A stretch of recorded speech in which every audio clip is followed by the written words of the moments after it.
Hi, everybody. May 1st, and for the past two decades on my news website, Earthfiles.com, I have been reporting science, I have been reporting medicine, I have been reporting environmental issues, and in Real X-Files, I have covered a lot of ground.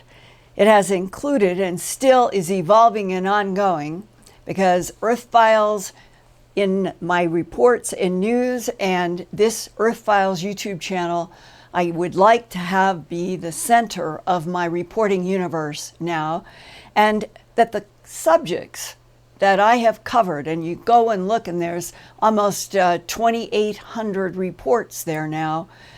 They have been about worldwide crop circles, animal mutilations, human abductions, other non-human intelligences in a variety of forms, alien symbols and alien glyphs on ancient archaeologies, military whistleblowers, and advanced extraterrestrial technologies built with what our government describes as self-activating software. I wrote on the back cover of my second book, Glimpses of Other Realities, Volume 1, Facts and Eyewitnesses, first released in 1994 and new editions since, quote, "We are moving from the paradigm that we are alone in the universe to a new one in which we are not alone, and something out there is interacting with us, our animals, and our plant life, forcing glimpses of other realities upon us," close quote, quoting myself.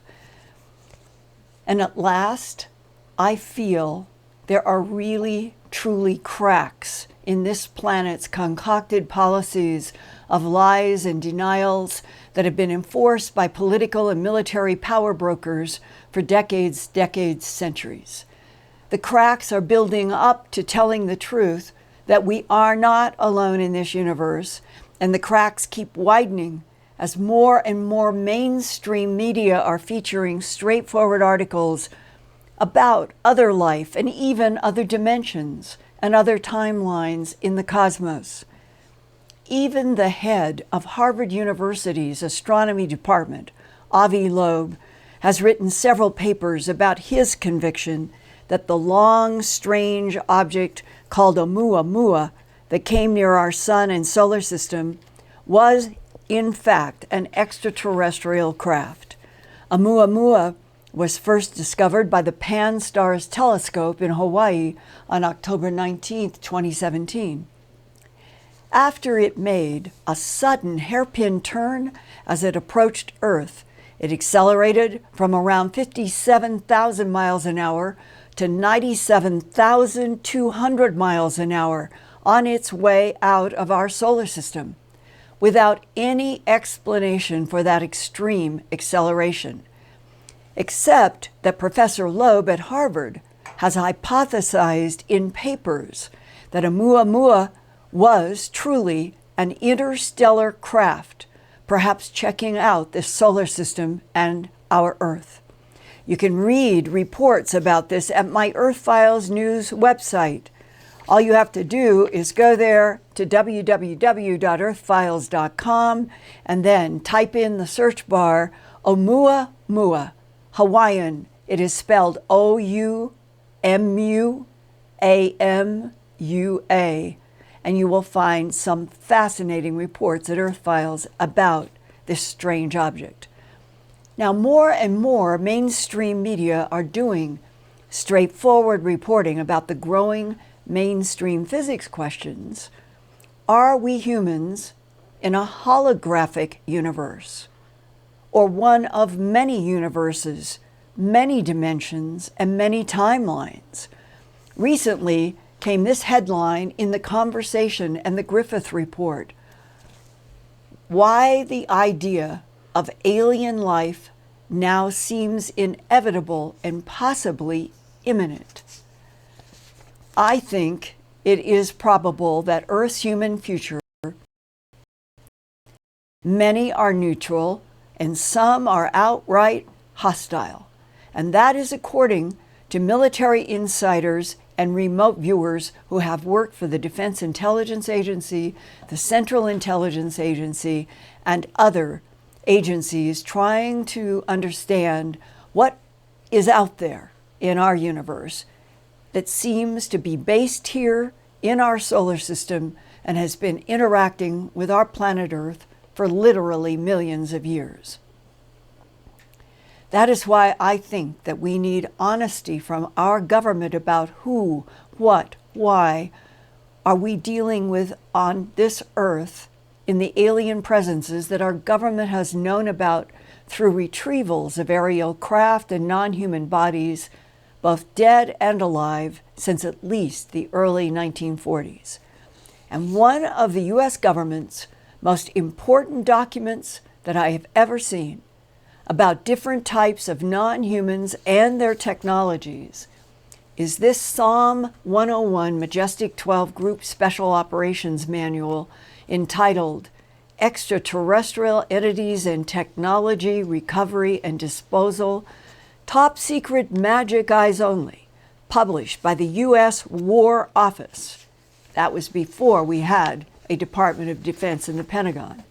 In the War Office in April 1954, 65 years ago. And please keep this date in mind that descriptions of non-humans and various types of UFO craft were being written about in Washington, D.C. less than a decade after the end of World War II. And further, this is a manual to teach military security units about how to recover extraterrestrial entities and technologies. It came from a whistleblower in 1994. The document has been scrutinized by my longtime friend and colleague Robert Wood, PhD, an aerospace engineer who first worked for Douglas Aircraft, that merged with McDonnell Corporation in 1967 to become McDonnell Douglas, which was later purchased by Boeing in the early 1990s. And in Bob's 43-year long career, Bob worked on aerodynamic heating, ballistic missile defense, radar, the space station before his retirement in 1993. And that year, nuclear physicist and UFO researcher Stanton Friedman sent Bob Wood a strip of Tri-X 35mm negatives that Stan Friedman had received from Don Berliner at the Fund for UFO Research based in Mount Rainier, Maryland. Berliner said that he received a green box used to ship film and photographs and postmarked March 7, 1994, from a La Crosse, Wisconsin pharmacy. It was later to be identified as Quinlan's Pharmacy. Inside of this pharmacy's photo box were 35mm negatives of what Bob Wood now thinks is the most important and authentic U.S. government document about extraterrestrials leaked up to 1994 and is up there in the top 3 or 4 today as I'm talking to you on May 1st, 2019.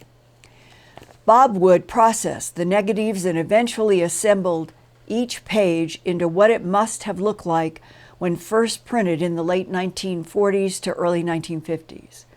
And Bob is convinced, after tracking down the original 1954 manager of the War Office print shop, that the SOM1-01 training manual was printed on about how to retrieve extraterrestrial bodies and craft. And therefore, from Bob's point of view, after he and Ryan, his son, have been able to communicate directly with that print manager, that this is a real document. The document that this print manager back in 1954 remembered printing.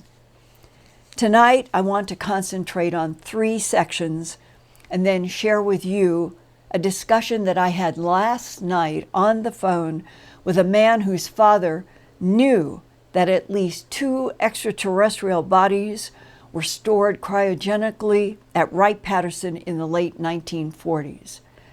First, let's go through the, quote, description of extraterrestrial biological entities known as EBAs or EBANs, followed by illustrations of extraterrestrial craft, and then the list of where extraterrestrial biological entities, dead and alive, along with their clothing and other materials, were to be taken from the late 1940s onward. We're now looking at page 6 in this very important SOM1-01 document, that is paragraph 10, description of extraterrestrial biological entities.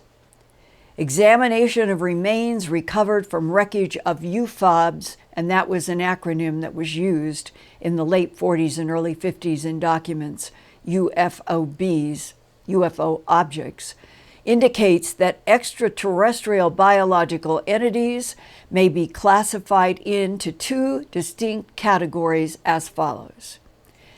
EBA Type 1. These entities are humanoid and might be mistaken for human beings of the Oriental race if seen from a distance. They are bipedal, that means they stand on 2 feet, 5 foot to 5 foot 4 inches in height, and weigh 80 to 100 pounds. Proportionally, they are similar to humans, although the cranium is somewhat larger and more rounded. The skin is a pale, chalky yellow in color, thick and slightly pebbled in appearance. Some people have said it was like a fine-skinned lizard. The eyes are small, wide-set, almond-shaped, with brownish black irises with very large pupils.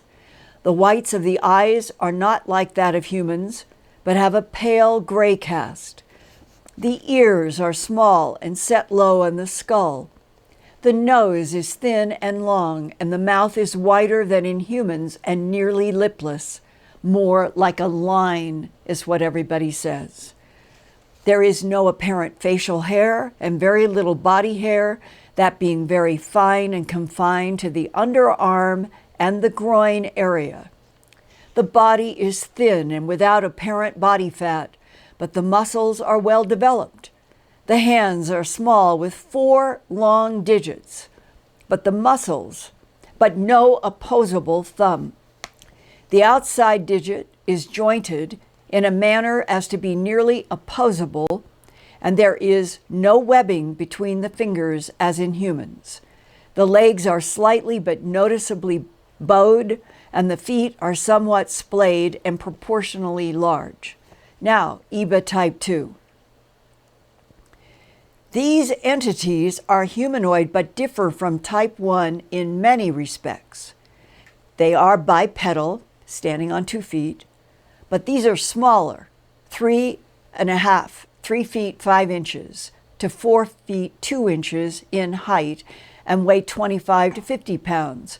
Look around a room to look at a desk, something that is about 3 feet, 3.5. They would be no taller than 3.5 to 4.2 inches. Proportionally, the head is much larger than humans of Type 1 EBANs, these cranium being much longer and elongated. The eyes are very large, slanted, and nearly wrap around the side of the skull. This is talking about these smaller EBA 2. These would be the ones with the large slanted black eyes. They are totally black with no white showing. There is a noticeable brow ridge, and the skull has a slight peak that runs over the crown. The nose consists of 2 small slits which sit high above the slit-like mouth. There are no external ears. The skin is a pale bluish gray color, being somewhat darker on the back of the creature, and is very smooth and fine-celled. There is no hair on either the face or the body, and these creatures do not appear to be mammalian. The arms are long in proportion to the legs. In fact, I know from descriptions and illustrations, the fingers fall all the way down to these small creatures' knees, and that the hands have 3 long tapering fingers and a thumb, which is nearly as long as the fingers. Therefore, they look like they have 4 long fingers. The second finger is thicker than the others, but not as long as an index finger. The feet are small and narrow, and 4 toes are joined together with a membrane. It is not definitely known where either type of creature originated, but it seems certain that they did not evolve on Earth, and it is further evident, although not certain, that they may have originated on 2 different planets. Brad, come back to me for just a second before we go to the next one. What I wanted to stress is when you have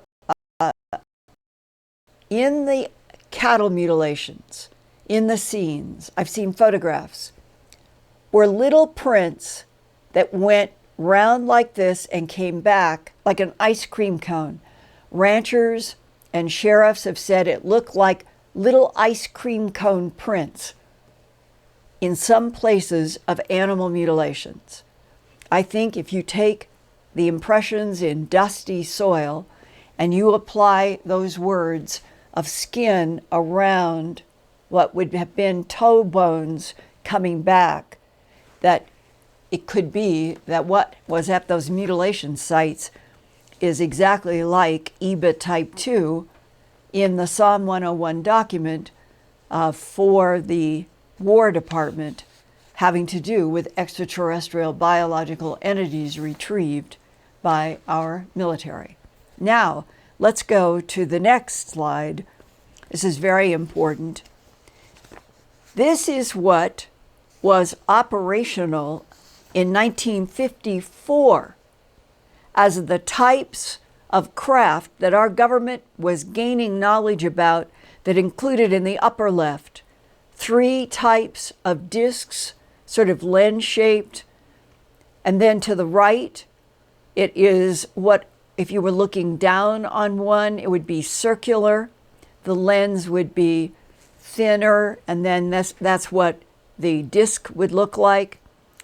Below that is a long cigar-shaped craft with a series of what look like windows or portholes going along the side. They had divided those 2, or the cigar, into 2 types, have a smaller drawing that they called an airfoil. And when they added to the airfoil, they said could be triangular, meaning that you might see a side or the back of something that could be confused possibly with the cigar shape, that they knew that there were both. And down below, they show a triangular craft now from the bottom looking up, and there are those 3 lights, the center light. And for those of you who know about the Belgium craft that were photographed for at least 2 years at the beginning of the 90s, there's even a photo that would look like this drawing, but what I'm trying to avoid is mixing any of the modern stuff for you all to see. This is drawn in a 1954 printed War Office training manual. And if it's being printed in 1954, it is based on data that precedes 1954, and we don't know if there had been other editions of this training manual, but that advanced triangle is there in that 1954 document. And then to the left, some people in the abduction syndrome over the years have referred to ice cream cone shaped. And I think this 1954 manual, I think on the left of the triangle, is possibly what abductees have meant when they said it reminded me of an ice cream cone. This document uses the word cone-shaped, and that at the bottom And in another part of this manual, it says that the triangle is considered to be a highly more advanced type of aircraft than the others, but it doesn't go into the reasons why. Now, let's go to SOM1-01, page 11. Extraterrestrial Technology Classification Table. And this is where the military units that would be assigned to go out and do these missions of retrieval and return, and how to box everything up and how to handle it, where would all of this material go? And it breaks it down, and you can see that the top, the aircraft, intact devices, a damaged device, power plants, identified fragments, unidentified fragments would all be going to Area 51 S4. And this is a reference, this is a manual printed in 1954. Then, number 7 on the list, supplies and provisions, non-mechanical or non-electronic materials of a support nature, such as clothing, personal belongings, organic ingestibles, and so on. MAJESTIC-12 code for supplies and provisions, SP-331, and where did they go? What was the facility that received that? Blue Lab, Wright-patterson, -61. Number 8, living entity. Living non-human organisms in apparent good or reasonable health. In MJ12 codes EBA-010, and they go to OPNAC BBS-01. That's related to the Navy. It's never been clear exactly where that facility is, but the next one, 9th on the list, non-living entity, deceased, that means dead. Deceased, dead, non-human organisms or portions of organisms, organic remains, and other suspect organic matter. The code was EBA-X as in X-ray, O as in orange, and they were designated in 1954 to go to the Blue Lab at Wright-patterson -61. So now we have Wright-patterson associated with getting dead bodies and all of the materials, clothing, everything that would go with those dead bodies to Wright-patterson. Yesterday, on April 30th, I found this email that you're looking at now in my email from a man who has given me permission to use his real name and his father's real name, which was Alan Hale Jackson. He worked 36 years in aerospace-related engineering in Columbus, Ohio, not far from the historic and famous Wright-Patterson Air Force Base. And the emailer is Jeffrey Jackson from Columbus, Ohio, where he has lived his entire 52 years. And his father, Alan Hale Jackson, was based out of Columbus, Ohio, not far from Wright-Patterson Air Force Base. And he writes, quote, "Linda, I heard you on Ground Zero," and that was Monday night, April 29th, this week, telling of the autopsies of aliens in the late 1940s. That is something that Clyde Lewis and I got to talking about. And Jeffrey Jackson continues, and here is information I know as true. My father, Alan Hale Jackson, worked 36 years at Curtiss-Wright and North American and Rockwell, and then for Boeing. He was a manager who expedited parts. He knew of many persons, both civilian and military Air Force personnel, that had told him of multiple aliens in deep freeze in Dayton at Wright-patterson, all throughout his 36-year career. He passed away in 2016 at age 86. I am his only child, Jeff Jackson. Thank you for all you do for truth.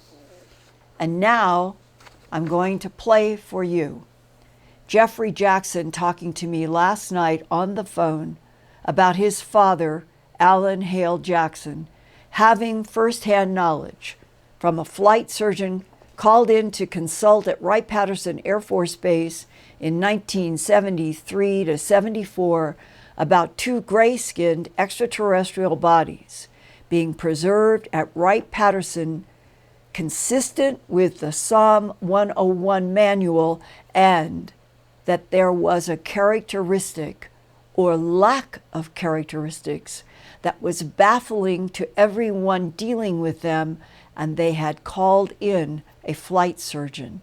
And here now is Jeffrey Jackson.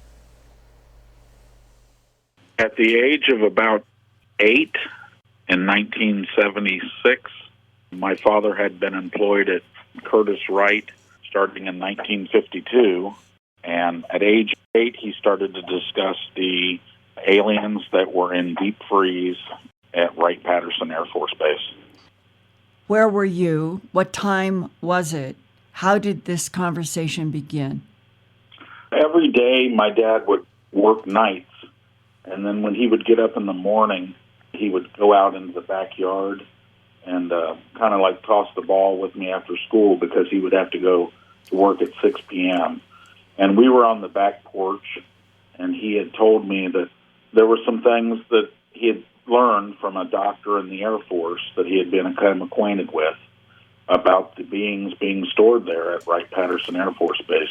There were two beings. They were gray in color, very heavy for their size, and they couldn't determine the sex or whether they even had a sex, unisex or no sex at all.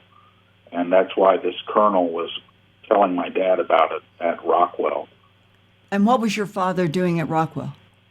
He started at Curtiss-Wright in 1952 and worked on the VSTOL short takeoff landing aircraft. And then when it changed to Rockwell, he managed the parts for the Hellfire missile. And then as that progressed into the B-1B bomber, that was about the time when 76 to 78, they did all their operations here in Columbus, Ohio, and they answered up to Palmdale, California, where their bosses were. Why would the doctor be talking to your father? He did the physicals at the plant at Rockwell and had become acquainted with my father through my mother. My mother was a piano and accordion teacher, and he took piano and accordion prior to going to Vietnam and serving as a captain in the U.S. Air Force. His name was Dr. Gary Friedenberg, and he's buried here in Columbus, Ohio, in a Jewish cemetery.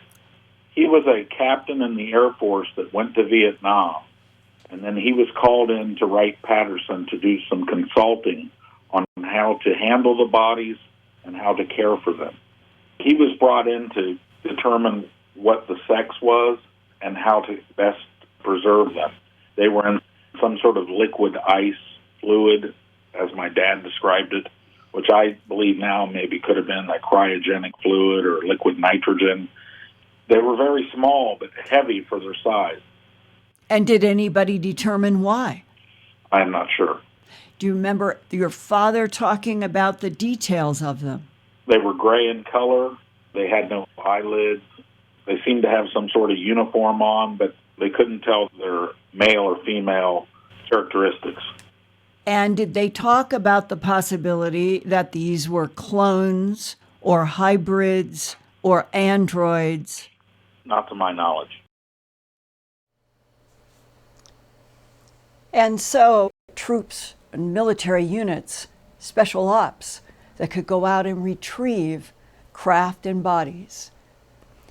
And if as some military people have told me, our government began to suspect that they weren't even legitimate crashes in all cases, that it was a bit like a Trojan horse plant, maybe to get specific physics, specific engineering in front of humans to try to guide us along certain developments in aerospace and other science and technologies. Are these truly friendly, helpful EBINs? Many people who have been remote viewers and working in the government say, yes, the EBINs are friendly. They are our allies. Other people raise the question, why? Why are they our allies if others are neutral and others are hostile? That is what I am trying to understand hard in my work now. Because no matter what is the reason for friendly, neutral, and hostile, all of us need, as a human family on the surface of this earth, to understand who cohabits with us on Earth, because I have no question that there are cohabitors. But are they the friendlies or the neutrals? I would doubt that they were the hostiles, but you never know. It's only having knowledge. It's only if all of us understand what the government knows and is either concerned about, enthusiastic about, why we are trying to get to the moon and Mars and out into the solar system now. That is, to me, that is fundamental and profound knowledge that we all deserve to know and to have. It's one of the reasons why I'm doing the Earthfiles YouTube channel and Earthfiles and the work that I do. And that it is encouraging to me that more and more of you, like Jeffrey did yesterday and did the recording with me last night on the record with his name, his father's name, and the flight surgeon's name. If we could get more people feeling comfortable to try to share their firsthand knowledge, then maybe on our own as a human population who deserves to know the truth, maybe there will be more and more cracks. And I welcome any and all of you as Whistleblowers Anonymous or as people like Jeffrey to come forward and talk on the record. His father has passed, the flight surgeon has passed, his mother has passed. So it is not like he's violating anything on their behalf. He's helping you and me and all of us to understand that we truly have had alien bodies, bodies that were baffling because there was no sexual identification as humans would define male and female. And there comes this other big, huge subject. Were those two clones? Probably. Hybridized clones? Combinations of something? The development of identical cloned androids that were biological robots? These are now serious questions that are ongoing on our planet right now. There are geneticists who are trying to understand what is the truth about Homo erectus up to Homo sapiens sapien. How much hybridization and manipulation by outside intelligences have evolved us to where we are now. And if we are purposefully and deliberately manipulated, as the government document that I was shown at Kirtland Air Force Base here in Albuquerque back in April of 1983 said, extraterrestrial biological entities manipulated DNA in already evolving primates to create Homo sapien. This story is so big. It is not just about, are we alone in the universe? It's not just about who is friendly, who is neutral, who is hostile. It's who are you, who am I, who are we on this planet that revolves around this particular yellow sun and a solar system that we seem to be in a garden in the Milky Way galaxy where there are a whole bunch of other yellow suns similar to ours. How much of the life involved with our planet and our solar system is within 40 light years from this planet? And was Earth sought out specifically because it is a big, watery planet at a 93 million miles from the sun, not too hot, not too cold, and that what it has served for at least 270 million years, as that DIA analyst told me back in 1999, this planet has been perceived as a great place to be a laboratory, to test genetics, to harvest materials, to manipulate and terraform. And maybe if we can survive ourselves in this 21st century, and we are given the truth about ourselves in relationship to other life in the universe, and that this planet Earth is so special, is so extraordinary, is a true laboratory. And maybe we'll come out on the other side of this difficult and struggling intersection that we're in right now, if we're given the respect to be told the truth, that we're not alone in this universe, that this headline comes out sometime soon, and all the reasons are lined up, then maybe it will finally be the energy, the pressure that will make humanity come together exactly as Ronald Reagan speculated about in the 1980s. If we knew that there were other intelligences and all was not peaceful, then humans would look at each other as brothers and sisters, that we could work together to protect each other, this struggling Earth, moving out into the solar system as one family, not a family of war, but a family of peace that is taking off finally with the truth and moving out into the solar system. What I've just described, I guess, is my own fantasy and dream, but that's the way I hope we evolve. And I know from the hundreds and hundreds and hundreds of emails that I'm getting from all of you, that there's so many of you who feel the same way, frustrated on being on a planet where there is so much war and not fully understanding why war continues to fester. And maybe all of this that I've been sharing with you tonight is at the root of something that is significantly profound about why we are on Earth in the first place and why there have been conflicts. And as the Defense Intelligence Agency agent told me in December of 1999, that not only had 3 competing extraterrestrial civilizations been working in this laboratory Earth for at least 270 million years, but that World War II was an extraterrestrial war fought through human bodies.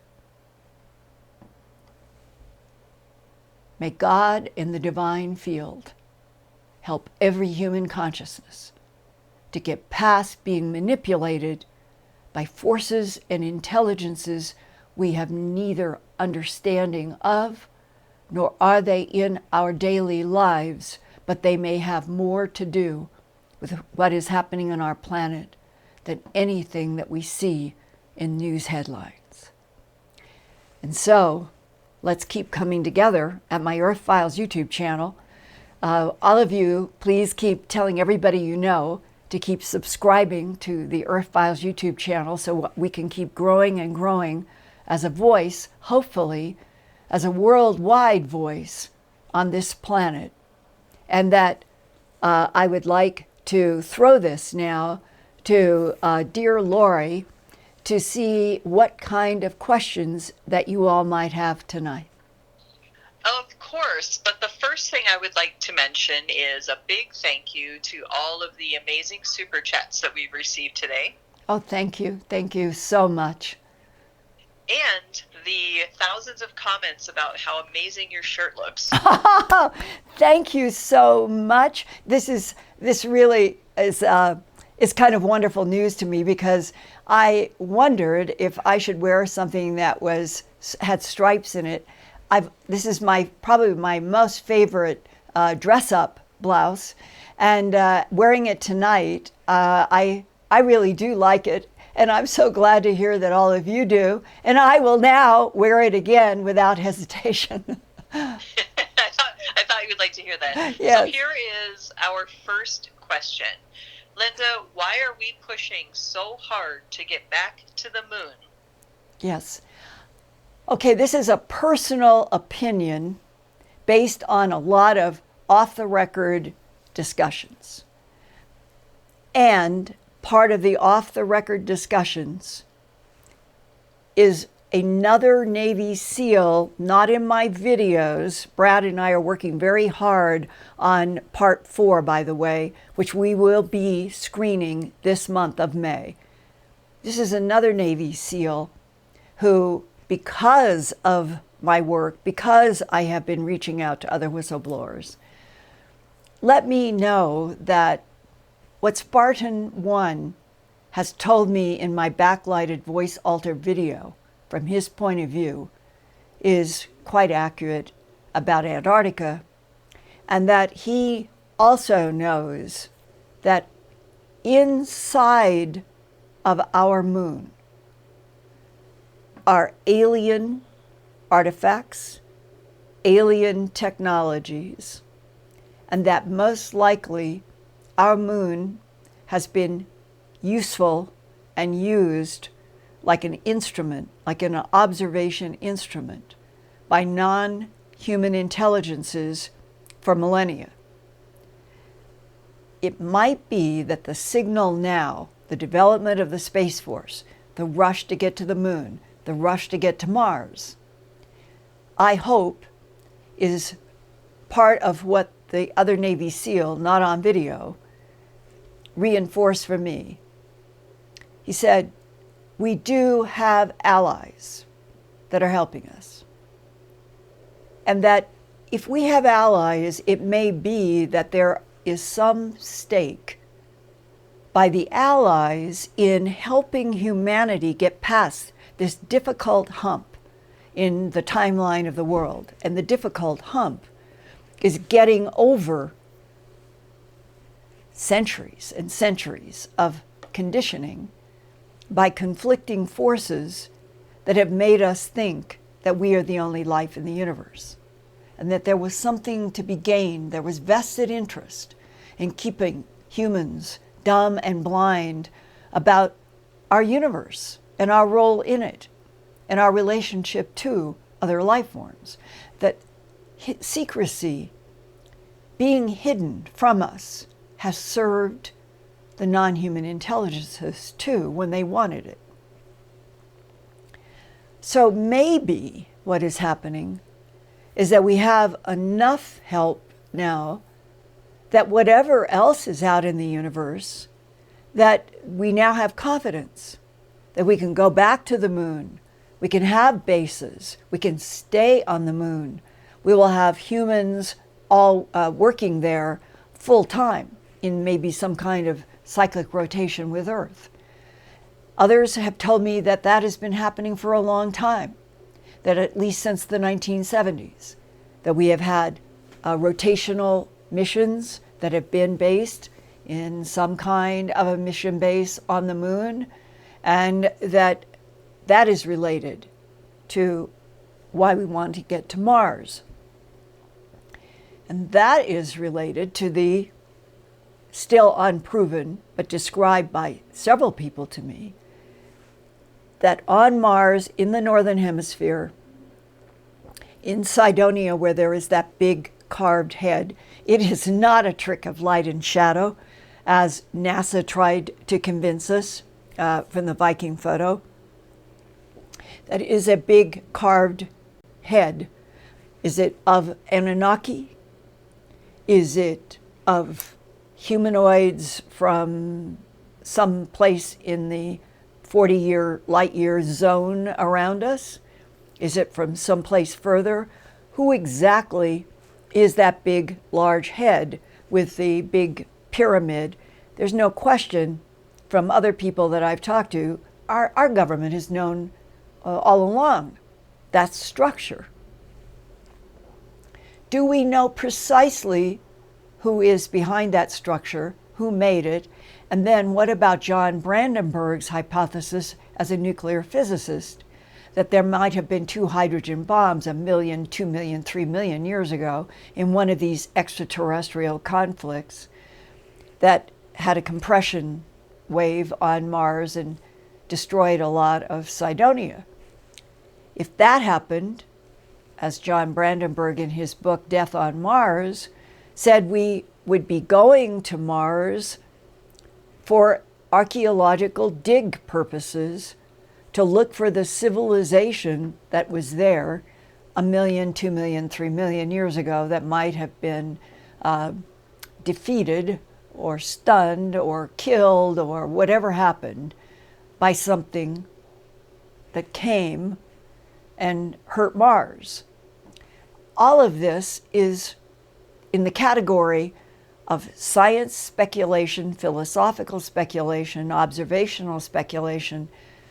And that may be why, if Elon Musk or whoever's going to do this, that there's a time pressure to get to Mars now. At this particular juncture, we're going to have a base on the moon, and from the moon, and this is another important part, I've covered a lot of this at Earthfiles. You can find reports about Project Starshot. We are actively trying to get laser technology that could be the energy for small wafercraft, like sending an iPhone inside of something protective, launch it to Alpha Centauri, 4.2 light years from Earth. And while it's launching at maybe 30% the speed of light and could get there in 17 or 18 years, we would continue launching more and more at trying to get to the speed of light. And if we were able to propulse something close to the speed of light, we would get something getting to Alpha Centauri in 4 years instead of 17 or 20 years. And that would pass probably at some point anything we were sending. So this would be like in 20 years, we might have a bunch of these mini craft that are sent there by laser that would start passing the slower ones. But how would we get the information back? So there are a lot of different avenues now where our government and scientists are working on projects that would get us information about Alpha Centauri, Proxima b planet there. May be too close to the sun. There may be prominences that would destroy life. They're trying to figure that out. Mars is our closest planet-sized object where humanity could start separating itself out into other colonies, because who knows whatever is going to happen on Earth. And having bases on Mars, bases on the moon, branching out beyond, it may be that non-humans themselves have been trying to inspire our government that life is not guaranteed in this universe anywhere, that there are all kinds of catastrophes. If a gamma ray star blew within a certain range, our entire solar system would be fried. Everything would be gone. So I am trying, to the best of my ability as an investigative journalist who has always my most read subjects since I was 4 years old has been about astronomy, science. I'm interested in medical advancements, trying to help this planet with the environment. Those are my concerns. And that's why I ended up the last 40 years trying to understand what was behind the animal mutilations, so bloodless, trackless, and strange, that led within a short period of time of a year to human abductees, all of law enforcement saying the perpetrators are creatures from outer space, and now it's 2019, and it's no longer a question in my mind. It's no longer a question in the military whistleblower's mind. It's no longer a question in scientists, especially a physicist who's talked to me in great depth about so many facets. And that's what I'm hoping, that there will be an Earthfiles YouTube channel, and I will be saying my open, yay! The headline is broken. It's now official. We're not alone in this universe, and it opens up 1 trillion chapters to unfold on the unknown. Now, it's almost 8:30. Is there one more question? And I'll try to answer it more shortly. But all of this tonight all kind of fits together in this big, big picture of 270 million plus years up to this day and going forward. Okay, so what we have now is a couple of questions. I think all of them are probably too long, but I'm going to let you judge. So we've got, who does Linda think that we were created from? Anunnakis, Greys, or Ebens? And then we have a question, do you believe that cryptids like Bigfoot are actually extraterrestrials? What do you want to take? I can take both of them and do them this way. The Sasquatch, as far as I know, is an extraterrestrial hybridized creature made by extraterrestrials to work specifically on this planet Earth, in this gravity, in this atmosphere, to do some kind of work that is not clear, and that its habitat has always been underground. Whether it is in North America or if it is in Laos and Vietnam or in the Himalayas, wherever they have been, and there really are Yowies in Australia. They are underground creatures. They have a direct relationship with one or more of the non-humans. And the reason that I feel firmly about that is how many come into discussions when you are talking with people in the abduction syndrome, and they have seen the Sasquatch Bigfoot on a craft. And then there is that very famous sheriff's, Great Falls, Montana, the Cascade County Sheriff's Office. The report that says, right in the report, going back to 1976, I believe it was, Keith Wolverton was the deputy. I talked with him about this.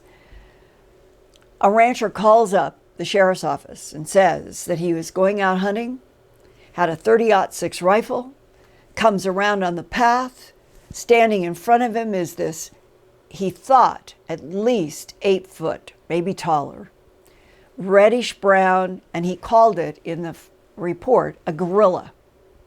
He took his .30-06 without hesitation and shot, and this huge hairy creature disappeared in a flash of light. I've seen the document, a flash of light. Well, that's not purely organic, or it is a hybridized being made specifically for work on this planet that has a technology that we don't know about, and it can just push it and psh, goes into another dimension or whatever they do. Now, who could be responsible for Homo erectus 2 million years ago, the small Lucy who stood up, a primate who stood up for the first time. And then, that's one question. Which intelligence? The Anunnaki seemed to fall in that category. They wanted something that would not be very bright, mostly strong, be able to work on Earth in this gravity and this atmosphere, go down deep into gold mines and get gold for those ETs. The Anunnaki, as far as I know, were pure blood ETs from someplace else in the Milky Way galaxy. The interesting thing is that not all academics accept Anunnaki as anything but mythology. Why is that? So you always have these clouds and fogs of dispute.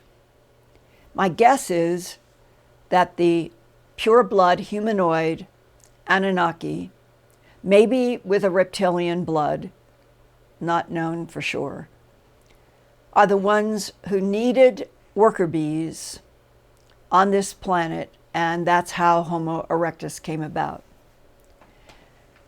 Over 2 million years, in all of the different primate, standing up primate, evolving to Homo sapien,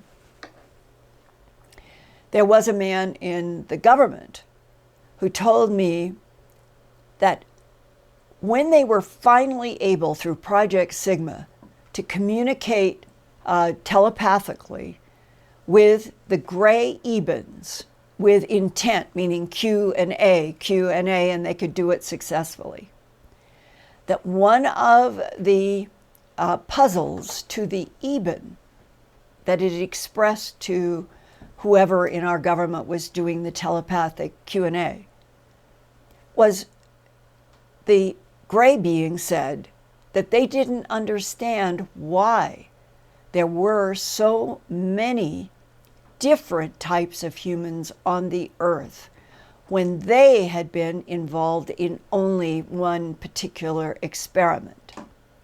And that experiment was supposed to have been the creation of what we called the Mayans. They took those Mayans to another planet. It is supposed to be functioning, and that the Ebens are famous for doing this. In the briefing for Ronald Reagan, March 6 to 8, 1981, he was given a list of 5 ETs that our government was doing a briefing for him as the brand new president. The top of the list, the Ebens, the ones that are considered to be allies. The next 2 on the list, archeloids and quadloids, were hybrids made with combinations, and that the Ebens took those and put them on completely different solar systems and planets, and that a government guy talking to me about this said the implication to him was that the Ebens are extremely advanced, and the way they claim territory in the Milky Way galaxy and beyond is by constantly making hybridized, and then are they in the category of androids, hybridized independent beings, hybridized clones.